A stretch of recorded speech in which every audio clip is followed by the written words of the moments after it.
It is a real joy to look out on so many people that I love, and there's nothing rational about that. One of the six identified sources for the Unitarian faith is Humanist teachings which counsel us to heed the guidance of reason and the result of silence, and warn us against idolatries of the mind and spirit. This morning, we will explore perspectives on rationality and the quest for spirituality and meaning.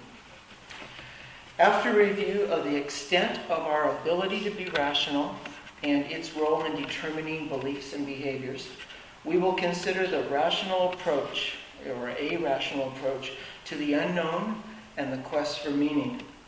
In the first part, I will review some material from my service last summer.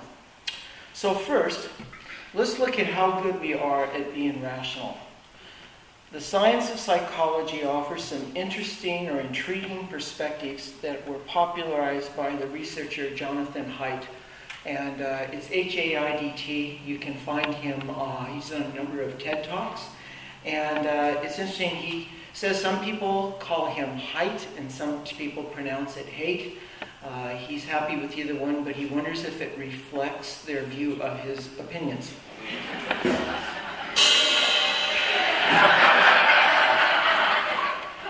Now, Terry this morning, or last week, asked me if I wanted soundscaping. And I said I didn't really want noise throughout the whole thing. But I said maybe he could think about what would be a rational alternative to having the audience periodically say, Amen. So we'll see how this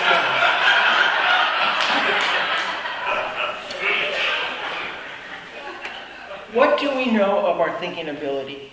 We know that humans are the result of a multi-stage evolutionary process, and that there are different layers of the brain which develop during these different stages. The most recent parts of the human brain are the reasoning or controlled processes. These developed only recently because they require language, and language emerged sometime between the last 40,000 or 2 million years. We're not exactly sure when. And while amazing and unique, our reasoning processes are only version 1.0. They are single tasking, and there are still bugs in our software. Our automatic thinking processes, on the other hand, have been refined over 3 billion years. They are multitasking. We can breathe, digest, and sweat all at the same time. They run all the complex processes taking place in our bodies and our emotions with little or no conscious thought or awareness. What is the relationship between these controlled and automatic processes? Is our reasoning in charge with veto and override authority over our automatic behavior? In part, yes, but certainly not perfectly. It is much easier to discern the right thing to do through reasoning than to act accordingly. Potato chips, anyone? In part, let's see. Jonathan Haidt has summarized this complex relationship with the metaphor of an elephant and rider. The rider is conscious, controlled thought. The elephant is everything else. The rider is an advisor or servant, not a king, president, or charioteer with a firm grip on the reins.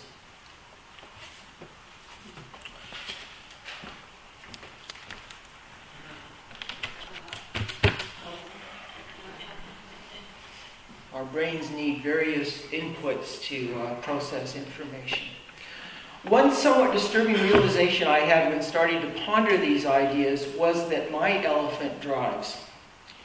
When I reach my destination and can't be sure of the route that I took to get there, it's a pretty good sign that it was my elephant driving and not the rider. Through a series of experiments, Haidt discovers that our value judgments are made by the automatic and emotional parts of our minds rather than the rational part, by the elephant, not the rider. Haidt reviewed 5 areas of research showing that moral thinking is more like a politician searching for votes than a scientist searching for truth. Number 1, we are obsessively concerned about what others think of us, although much of the concern is unconscious and invisible to us. Conscious reasoning functions, number 2, conscious reasoning functions like a press secretary who automatically justifies any position taken by the president. So our writer is more like the lawyer working for the elephant. Number 3, with the help of our press secretary, we are able to lie and cheat often and then cover it up so effectively that we convince even ourselves. Number 4, reasoning can take us to almost any conclusion we want to reach, because we ask, can I believe it, when we want to believe something, but we ask, must I believe it, when we don't want to believe? The answer is almost always yes to the first question and no to the second. And number 5, in moral and political matters, we are often groupish rather than selfish. We deploy our reasoning skills to support our team and to demonstrate commitment to our team. Haidt concludes by warning that the worship of reason, which is sometimes found in philosophical and scientific circles, is a delusion. It is an example of faith in something that does not exist. He urges instead a more intuitionist approach to morality and moral education, one that is more humble about the abilities of individuals and more attuned to the contexts and social systems that enable people to think and act well. One area for applying Haidt's findings is in the area of moral persuasion. We tend to think that presenting rational arguments and pointing out fallacies in someone else's arguments is a great way to change their minds. I know that many progressive politicians, including myself, take this approach, while our conservative opponents repeat misleading, emotion-grabbing statements about, say, the threat of crime or terrorism.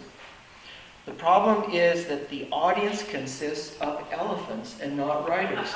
The elephant side of our nature, which is the side in charge, does not change its mind in response to rational arguments, but more often to attention-grabbing emotional appeals.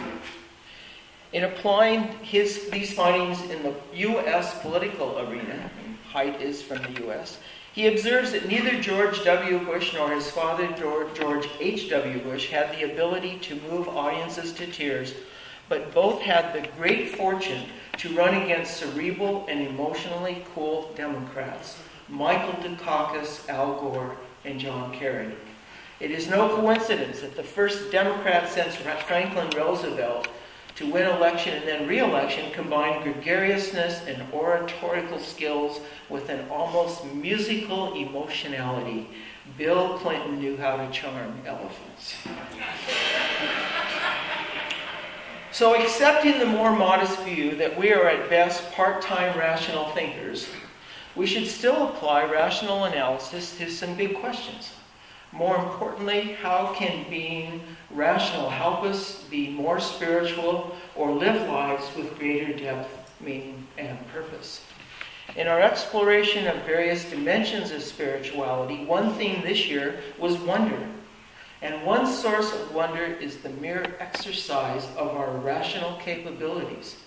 We've all experienced the wonder of understanding, whether it's the complex mysteries of evolution or an aha interpretation of a poem, melody, or other artistic creation. And of course, it was so appropriate to have Bach this morning because he used mathematics to create this wonderful, emotionally charged music. Many scientists, especially those studying physics and cosmology, have almost mystical experiences as they unlock some of the mysteries of the universe. I even have a friend who has mystical experiences as he unlocks the mysteries of moles. As Niels Bohr said, if quantum mechanics hasn't profoundly shocked you, you haven't understood it yet. He also said, everything we call real is made up of things that cannot be regarded as real. And Bohr also said, "An expert is a man who has made all the mistakes which can be made in a narrow field." Another perspective on the question of rational approaches to dealing with the unknown was captured in the title of a book by Rabbi Kushner, "Why Do Bad Things Happen to Good People?" The short answer is that bad things happen to good people and to bad people when they are unlucky. This rational answer comes from looking at the world as containing many stochastic or random processes. Examples of bad things that can happen are an automobile accident or a diagnosis of a severe disease. Transportation and medical statisticians can tell you quite precisely how many fatal accidents or how many diseases of a particular type will occur per 100,000 people during a given year. Who has one of those car accidents or gets diagnosed with a disease will in part depend on driving habits and lifestyle, but will mostly be determined by random chance. Saying that it's God's plan or God's will or God's punishment seems irrational to me. Woody Allen has famously stated, "You cannot prove the non-existence of God. You just have to take it on faith." Probability theory was developed to describe the unknown. If an event or a belief is nearly certain, we can say that it has a subjective probability near 1. And if it is very unlikely or improbable, we can say that it has a probability near 0. And this is a very useful way to describe the intensity of our beliefs. Richard Dawkins claims he's not an atheist. He acknowledges that he is less than 100% certain of his conviction that there is no creator, and that he is an agnostic rather than an atheist. He goes on to say, "I think the probability of a supernatural creator existing is very, very low, about 1.5%. My one-sentence summary of my religious beliefs is, all I know for sure is that there are a number of things I will never know for sure." Using probability language is a way to both think about and to communicate how sure we are about the mysteries. For example, is there an afterlife? Or can people really sense the death of a loved one occurring far away? I saw an article in yesterday's paper, and I didn't get to it till this morning because there was so much to read in yesterday's paper. But it's about a case of a man in London. It says, days after being given a new heart, Kevin Mashford took up cycling, the sport beloved of its previous owner. And they're looking at other examples where people have had transplants and have taken on some of the behavioral characteristics of the donor. Now, other people think that a more likely explanation for any personality change is the zest for life that a new organ brings. But what I really liked was the statement right at the top of the article from Peter Friend of Oxford University. "We have no scientific rationale to support this, but we should be open-minded about things we can't explain." And I think that's a wonderful, tentative attitude towards the unknown. There are 3 other things we should remember as we explore the unknown. First, we should recognize that each of us has a built-in tendency or bias. Some are very ready to accept possibilities which have not yet been disproven or have not been disproven. Others have a strong inclination to reject far-out possibilities until they are convincingly proven. So we should both be aware of our bias and also tolerant of others with a different tendency.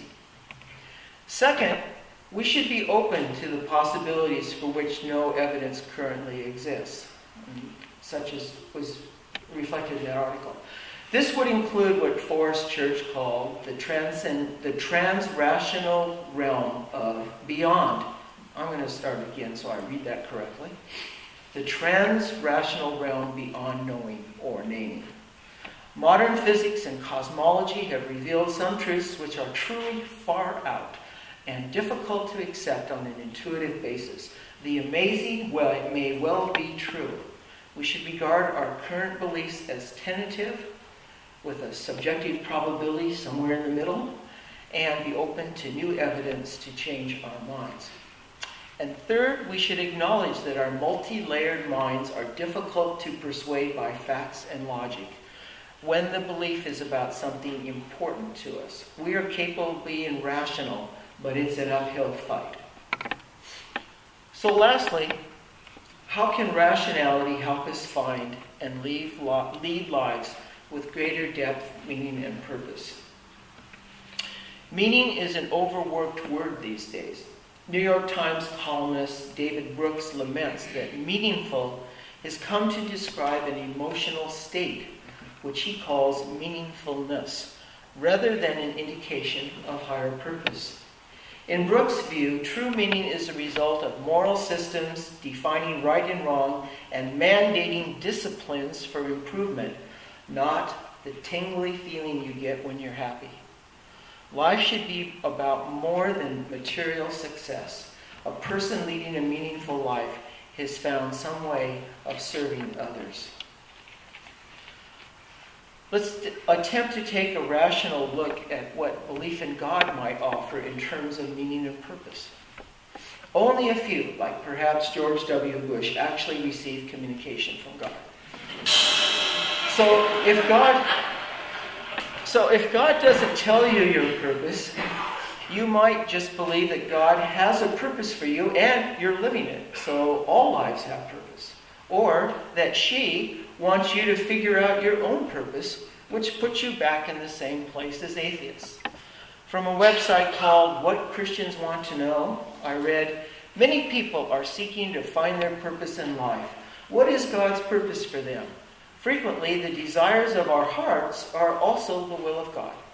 How can you find out what God's will is for your life? The answer to these questions is of supreme importance, not only for believers, but for God as well. God wants you to know His will for your life.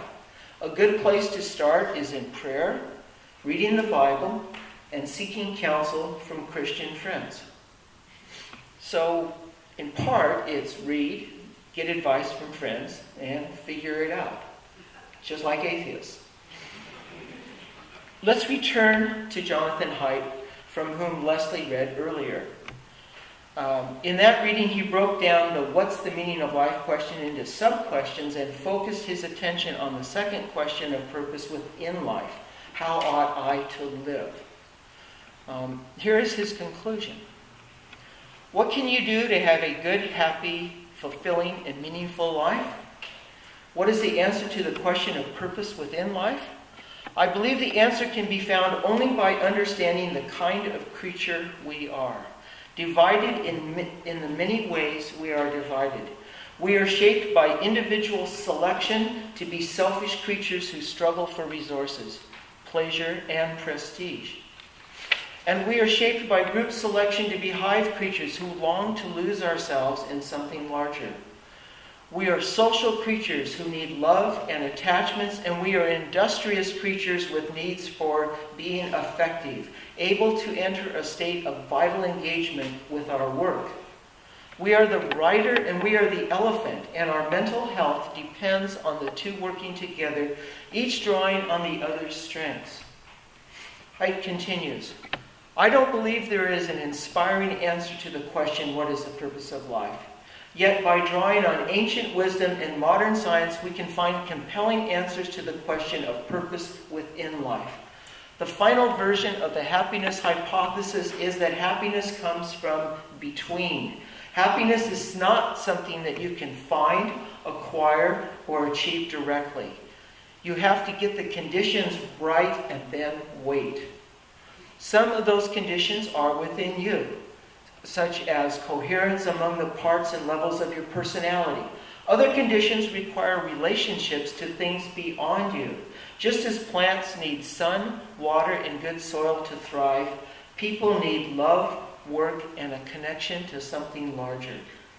It is worth striving to get the right relationships between yourself and others, between yourself and your work, and between yourself and something larger than yourself. If you get these relationships right, a sense of purpose and meaning will emerge. So what is this something larger than yourself? In part, it would depend on who yourself is. Joanna Macy, in her book Active Hope, quotes the poet Rabindranath Tagore, who expressed this idea in these words: "The same stream of life that runs through my veins night and day runs through the world." This congregation is larger than myself and has enriched my life and helped me find my purposes. May that continue to have a high probability.